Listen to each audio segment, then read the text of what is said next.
На встречу с преподавателями и студентами колледжа искусств в рамках Дня открытых дверей были приглашены учащиеся общеобразовательных учреждений города. Гостей в фойе учебного заведения встречали гостеприимные хозяева.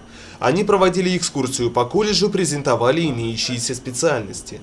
Учреждение среднеспециального профессионального образования было открыто в Сибае в 1997 году.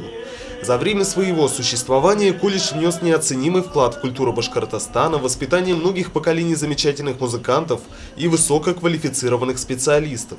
Восхищение и восторг у посетителей вызвала выставка работ студентов и преподавателей отделений живопись и народное художественное творчество. Будущие абитуриенты получили индивидуальные консультации и подробную информацию о правилах приема на учебу. Мы открыли двери для многих детей, школ музыкальных и школ обыкновенных общеобразовательных, потому что мы ждем их в наших стенах. Мы считаем, что из них выйдут большие артисты, которые прославят наш город. И мы сегодня продемонстрировали огромное количество отделов, которые существуют у нас. Это фортепианный отдел, это отдел народных инструментов, вокалов.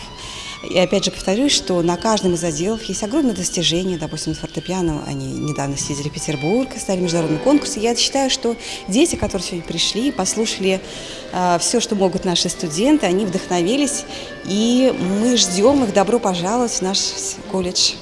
Завершил встречу концерт солистов колледжа искусств.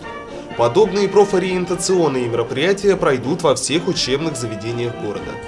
Ринат Музафаров, Айгуль Хамитова, Али Кадыров, Гульгина Раскильдина, телекомпания СТВ.